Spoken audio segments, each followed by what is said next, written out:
Hai gengs, apa kabar? Senang sekali berjumpa dengan geng semua. Salam kenal dan salam sukses dari BCNQ. Mari tetap menjaga semangat kita masing-masing. Tetap pantang menyerah, mari terus berbuat kebaikan. Ayo terus berburu kesuksesan dan selalu berpikir positif atas apapun yang sedang terjadi di seputar kita. Gengs, apakah gengs masih mengingat kurva dinamika gagasan dengan tikungan maut kegagalannya? Bagi gengs yang sudah bergabung dengan BCNQ dan sudah mengakses video BCNQ sebelumnya dengan judul Kurva Dinamika Gagasan dan bagaimana mengelola tikungan maut kegagalannya, tentunya sudah paham tentang kurva yang terlihat di layar monitor. Tapi bagi gengs yang belum bergabung ataupun sudah bergabung dengan BCNQ tapi belum melihat video BCNQ sebelumnya, maka kami persilahkan untuk segera mengakses video BCNQ sebelumnya dengan judul Kurva Dinamika Gagasan dan bagaimana mengelola tikungan maut kegagalannya. Karena video kali ini adalah lanjutan dari video sebelumnya, agar gengs bisa memahami apa itu yang dimaksud fase konsepsi, apa itu yang dimaksud fase realisasi, dan apa itu yang dimaksud dengan fase kemenangan di dalam kurva dinamika gagasan. Sebagaimana geng ketahui bahwa gagasan baru, ide baru, keinginan baru tidak boleh hanya berhenti sebagai wacana. Kalau kita mengutip apa yang disampaikan oleh almarhum Steve Jobs, di mana beliau mengatakan,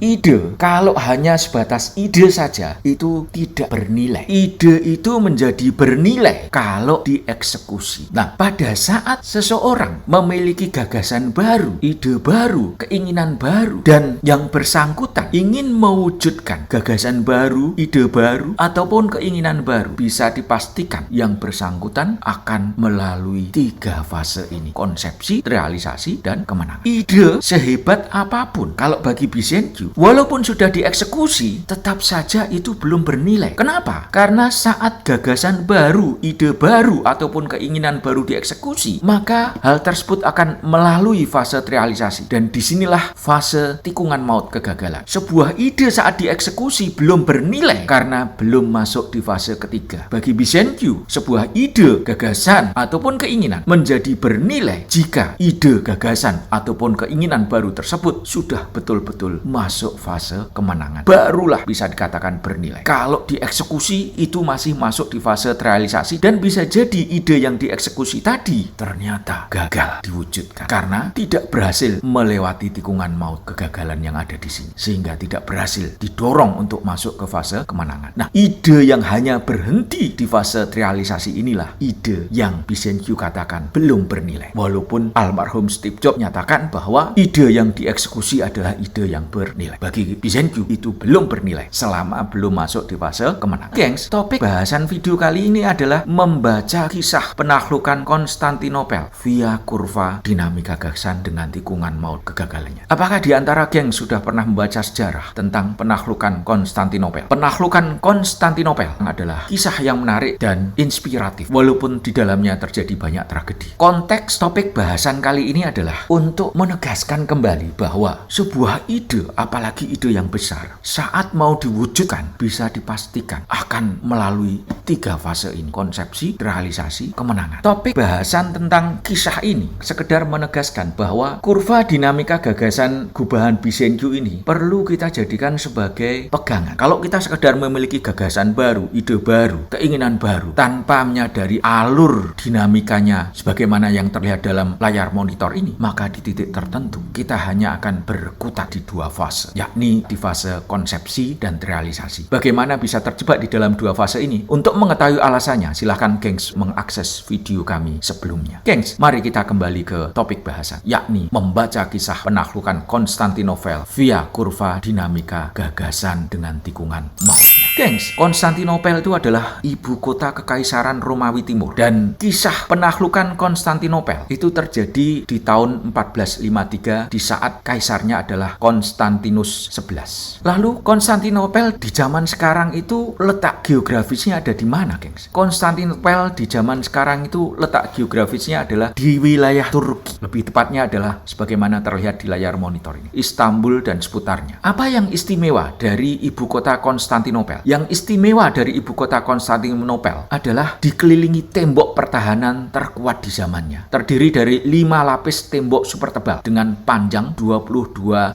km. Tembok tersebut dibangun oleh Kaisar Theodosius II di abad ke-5. Tembok pertahanan kotanya adalah sebagaimana terlihat di layar monitor. Ibu kota Konstantinopel tidak hanya dilindungi oleh tembok pertahanan yang luar biasa. Ibu kota Konstantinopel juga di teluk tanduk emasnya ini terdapat rantai raksasa dengan berat kurang lebih 30 ton dengan bentangan 800 meter. Tepatnya posisinya adalah di sini, guys. Rantai ini difungsikan untuk melindungi pelabuhan tanduk emas dari kapal-kapal musuh. Jadi kalau musuh menyerbu ibu kota Konstantinopel lewat laut dan pengen masuk ke pelabuhan tanduk emas ini, maka kapal musuh akan ditahan oleh rantai yang ditarik dari ujung ke ujung sehingga muncul dari permukaan laut dan kapal tersebut tidak bisa melalui rantai. Dengan demikian pasukan pertahanan ibu kota Konstantinopel dengan mudahnya menghujani panah dan lain sebagainya ke kapal musuh yang tertahan oleh rantai besar ini. Jadi ibu kota Konstantinopel betul-betul mendapatkan sistem perlindungan yang luar biasa. Geng, kenapa ini disebut pelabuhan tanduk emas? Kalau dicermati memang betul-betul seperti tanduk. Geng, lihat secara geografis bentangan pelabuhan dari mulai ujung sebelah kiri ini terus nanti ke kanan ini naik kayak ke atas. Nah, ini seperti seolah-olah tanduk. Makanya tak heran kalau disebut tanduk emas. Lalu sebutan emas dari mana? Jujur kami nggak tahu berasal dari mana sebutan emas itu. Barangkali disebut emas karena di sini adalah tempat perlintasan yang ramai. Gengs, reputasi dari sistem pertahanan ibu kota Konstantinopel ini sungguh luar biasa. Tidak pernah ditembus oleh musuh dari manapun. Dan khusus di tahun 1453, Kaisar Konstantinus XI itu mendatangkan pasukan bayaran profesional yang amat sangat tangguh dan terkenal dengan kemampuan mempertahankan sebuah kota. Pasukan bayaran profesional ini dipimpin oleh yang namanya Giustiniani sebagai tambahan dari 7.000 pasukan yang ada. Kenapa Konstantinus XI sampai memanggil pasukan bayaran profesional yang tangguh? Karena di tahun ini ibu kota Konstantinopel mendapatkan ancaman yang luar biasa dari Kaisar Ottoman. Untuk bisa mengetahui kisah penaklukan Konstantinopel, mari kita lanjutkan bagaimana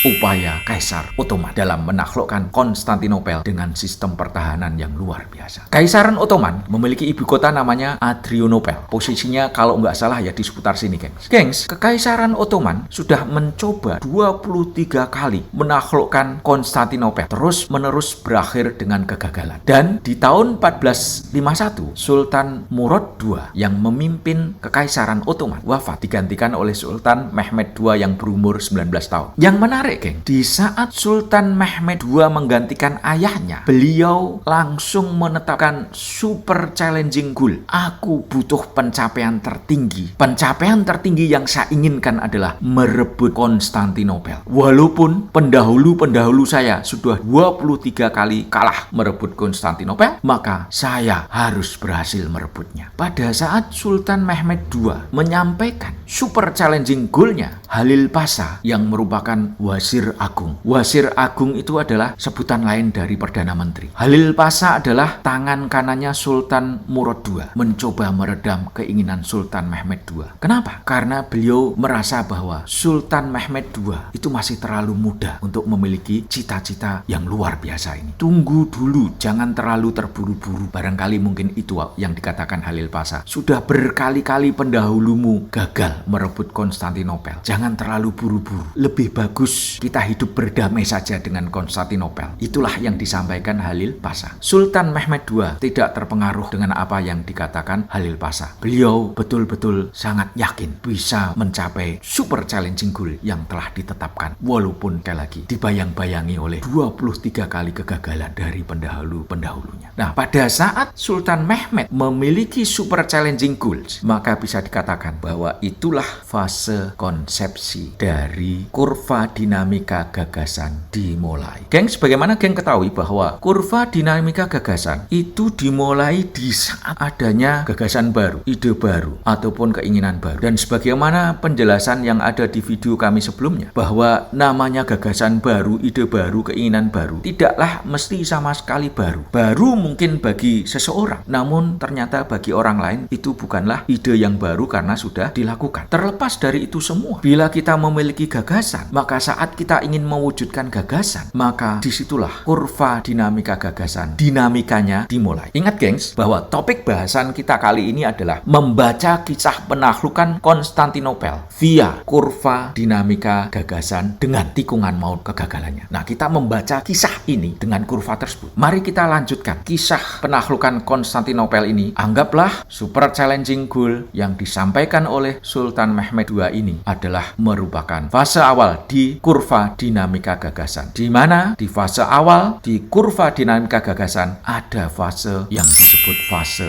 konsepsi. Di fase konsepsi ada asumsi positif, ada spirit yang naik, ada perencanaan dan lain sebagainya. Untuk lebih detailnya, bagi gengs yang baru bergabung, silahkan sekali lagi untuk mengakses video BizenQ sebelumnya dengan judul Dinamika, Kurva Gagasan dan Bagaimana Mengelola Tikungan Maut Kegagalannya. Kita kembali ke kisah penaklukan Konstantinopel. Pada saat Sultan Mehmed II memiliki gagasan dengan super challenging goal-nya, yakni menaklukkan Konstantinopel, maka kalau kita membaca dengan kurva dinamika gagasan, beliau masuk di fase konsepsi. Pada saat di fase konsepsi ini, beliau melakukan rekrutmen dan pengumpulan pasukan hingga mencapai kurang lebih 80 ribuan pasukan selama 6 bulan. Dan di saat bersamaan, beliau membangun benteng di Selat Bosporus. Kurang lebih letaknya sebagaimana yang terlihat di layar monitor di seputar sini. Dan benteng tersebut sebetulnya ada di wilayah Romawi. Keberanian Sultan Mehmed II membangun benteng di wilayah Romawi ini dianggap oleh pihak Romawi sebagai sinyal akan adanya penyerangan ke ibu kota Konstantinopel. Dan karena itulah Kaisar Konstantinus XI mendatangkan bantuan pasukan profesional bayaran yang dipimpin oleh Giustiniani, plus mempersiapkan surat permintaan bantuan ke sekutu-sekutunya, yakni istana-istana negara Eropa dan Vatikan. Bagi Sultan Mehmed II, tujuan membuat benteng di Selat Bosporus ini adalah untuk menghalau pasukan ataupun logistik bantuan dari para sekutu Romawi. Selain itu, Sultan Mehmed II membangun kurang lebih 70-an meriam super. Kenapa meriamnya dikatakan meriam super? Karena meriamnya panjangnya 8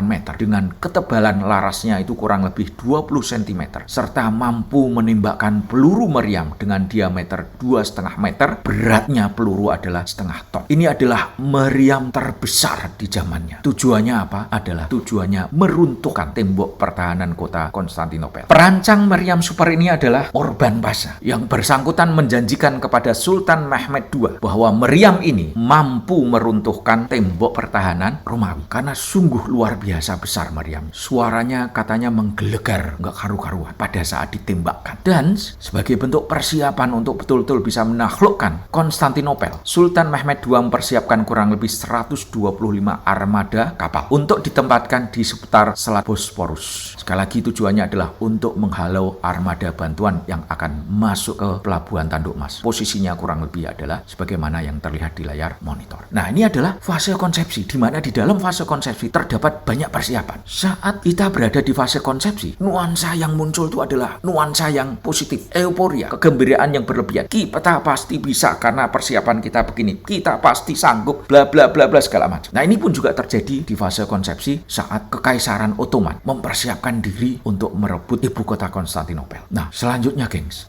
masuk ke fase yang berikutnya dari dinamika gagasan, yakni fase realisasi. Ada di antara teman BizenQ yang tidak mau menyebut realisasi, menyebutnya adalah fase eksekusi. Ya sudah, nggak apa-apa. Fase realisasi adalah fase untuk memulai mewujudkan gagasan yang diinginkan. Nah, yang dilakukan Kekaisaran Ottoman saat itu adalah menaklukkan pos-pos terluar pasukan Romawi di seputar Konstantinopel, dan ini akhirnya berhasil, dan membawa kurang lebih 80.000 pasukan tadi marching sepanjang 238 km mengepung sisi barat tembok Konstantinopel. Letaknya kurang lebih sebagaimana yang ada di layar monitor ini. Disinilah terkumpul pusat pasukan Kekaisaran Ottoman dalam upaya untuk merebut Konstantinopel. Minggu pertama, siang dan malam tanpa ada hentinya, tembok pertahanan kota bagian barat ini dihujani dengan peluru-peluru meriam super, meriam raksasa yang disebut meriam basilika ataupun ada yang menyebutnya meriam beruang. Namun sungguh luar biasa memang menopang tembok pertahanan ibu kota Konstantinopel. Tidak juga runtuh, walaupun setiap saat tanpa henti dalam seminggu terus-menerus siang malam dihujani dengan peluru-peluru meriam raksasa. Tembok-tembok pertahanan ini hanya mengalami kerusakan-kerusakan yang tak berarti. Nah, ini adalah fase realisasi, di mana terjadi perbedaan antara apa yang diharapkan dengan sebuah realita. Pada saat di fase konsepsi, meriam yang dibuat sudah ukurannya raksasa. Pasukan Ottoman memiliki keyakinan dengan meriam ini tembok pertahanan kota pasti runtuh. Namun ternyata tidak runtuh. Jadi antara harapan dengan realita tidak ketemu. Dan ini yang sering terjadi di fase realisasi. Ini yang membuat kecewa, bingung, dan lain sebagainya. Untuk supaya sedikit meredakan serangan meriam yang membuat bising seluruh kota, si pasukan pertahanan kota yang dipimpin oleh Giustiniani keluar tembok. 2000 pasukan profesional menantang pasukan Ottoman untuk berduel. Dan apa yang terjadi, gengs? Pasukan Ottoman bisa dikalahkan. Nah, ini adalah situasi kedua yang di luar dugaan pasukan Ottoman. Ternyata di dalam ibu kota Konstantinopel terdapat pasukan yang luar biasa. Sepenuhnya tidak diduga memiliki kemampuan yang begitu dengan mudahnya mengalahkan pasukan Ottoman. Nah, ini adalah tikungan maut kegagalan, gengs. Apa yang kita bayangkan di fase konsepsi dengan berbagai persiapannya ternyata tidak berfungsi dengan baik saat di fase realisasi. Nah, ini kan sesuatu yang membuat kepedean kita menjadi turun. Kepedean pasukan Ottoman menjadi turun. Meriamnya tidak bisa menjebol tembok pertahanan kota. Saat pasukan berhadapan ternyata dengan mudahnya dihancurkan. Nuansa euforia yang ada di konsepsi itu runtuh. Ini yang sering terjadi di fase realisasi. Baik saat kita mewujudkan ide besar ataupun ide kecil.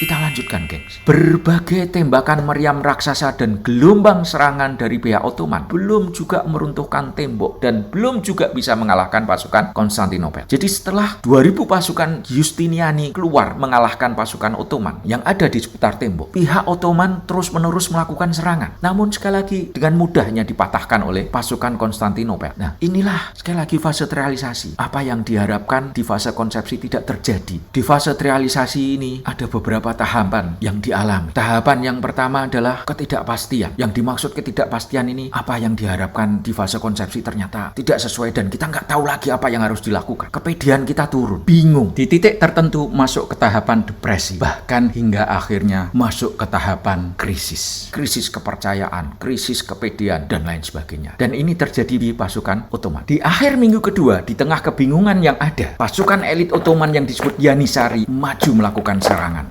Namun sayangnya serangan pasukan elit tersebut dengan mudahnya dihalau dan dikalahkan oleh pasukan pimpinan Giustiniani. Bahkan non katanya korban pasukan dari pihak Giustiniani kecil. Sebagai tambahan informasi, geng, Giustiniani oleh Kaisar Konstantinus XI ditunjuk sebagai pimpinan tertinggi untuk seluruh pasukan Romawi yang ada di ibu kota Konstantinopel. Kekalahan pasukan elit ini semakin menambah kebingungan pasukan Ottoman. Nah, ini membuat kepedean pasukan Ottoman tuh lama-lama turun.